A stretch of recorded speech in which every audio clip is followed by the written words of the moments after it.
sure you don't have any looting. So we got to visit some of the neighborhoods here, talk to some of the businesses that were impacted, and I hope everybody gets back to a normal environment as quickly as possible. My role as U.S. Senator, we have 9 offices in the state. We work with all the federal agencies. I put a lot of effort into working with FEMA, SBA, Department of Ag at the federal level that deals with disaster relief. If anybody needs anything, then call our DC office or call our office right here in the Jacksonville area. We have 9 offices around the state of Florida, all in an effort to help people. But thank God for our first responders. They did a lot of rescue with this hurricane, and I'm glad they were able to rescue people. But I think we all have to figure out how to work together to try to make sure we don't lose lives. Senator, say your name and spell it so that yeah, everybody Director knows it's, Scott Beaver, Beaver. Listen, the leadership from the senator didn't start as senator; it started as governor, and he has worked hand in hand with first responders his entire career. And it's because of the governor we are in the place we are now as first responders. The equipment, the infrastructure, and the setup that we have, it's all because of his leadership way before this storm happened.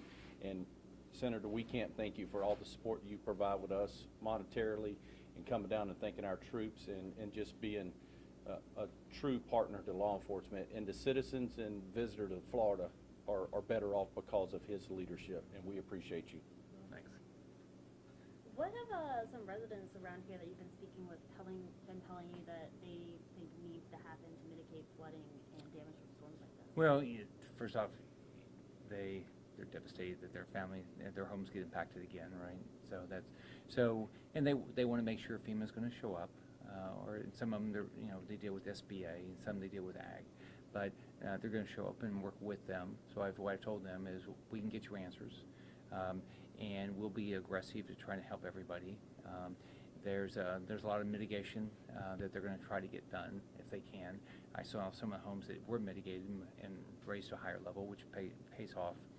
This part of Florida, has been here for a long time. Oldest continuous inhabited city in the United States right here.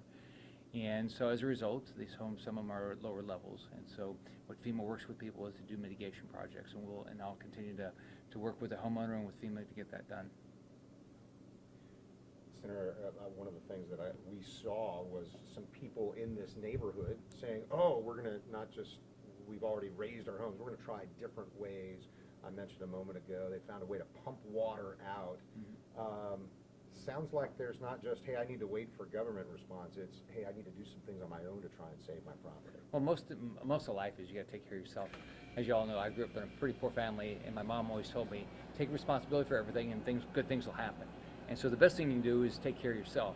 I mean, if you just, after these storms, if you just walk your neighborhood, you can see people that have done smart things. Either they built up, they've gotten aggressive and used sandbags, or now what you hear is people that are figuring out how to pump water out so you don't get as much water close to your house. I mean, it's pretty smart, and that's what you ought to do. We always have to take, take personal responsibility. Government's there to be helpful, but as we all know, government doesn't have unlimited resources, and as you know, the government is running big deficits right now, so it's going to be harder and harder in the future for the government to be the backstop. I know you just mentioned the future there. I wanted to ask, in August, I know with the Inflation Reduction Act, you voted against it or opposed it, and it does include hundreds of billions that will go to energy and climate change programs. So can you just talk about what went into that decision? We're in a state that is said to be most impacted by climate change. So first off, what I've said all along is we clearly have climate change. All right, as governor, we've invested quite a bit of money on resiliency, sea level rise, and things like that. But what I disagree with is what Chuck Schumer does. He puts these big budget bills and then puts other stuff in with it. We need to do these bills separately, like we did when I was governor of Florida. We did separate bills for each thing. So the Democrats decided not to pass a budget. I mean, it's their responsibility to pass the budgets. They control the House, the White House, and the Senate. They decide not to do it. Then they want to do this continuing resolution that doesn't solve any problem.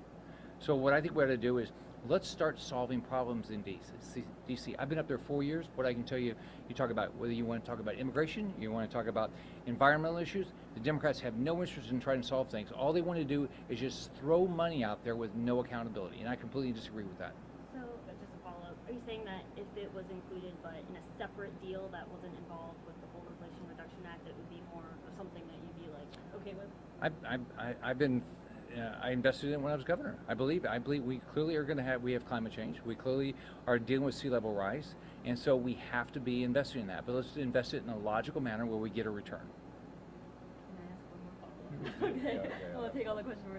Since you mentioned as governor as well, as governor, I know that you were not saying that you didn't want to acknowledge climate change, but now That's that actually has not changed. true. Okay, yeah, because I was going to ask just what That's completely changed your untrue. mind. Urban legend. That's clearly an urban legend. I've invested record amounts of money in our environment. I know that we have to deal with climate change. I mean, climate is clearly changing. We have to deal with sea level rise, but let's do it in a logical manner. And what we can't do is ruin our economy and believe we're going to have the resources to solve problems. You got to do both. You got to build your economy, and you got to invest in the environment. Little one-on-one Any more? time. Yep. Yeah. Okay. Yeah, sounds good. Good. Thank you. Thanks. Appreciate it. Great to meet you today. Yeah, you too. Yeah, best I don't success think I've on seen your- you around before. Thanks for keeping indoors. Bye. Oh, good to meet you. Yeah. Thanks. I like it a lot. Yeah. Have you been here a while?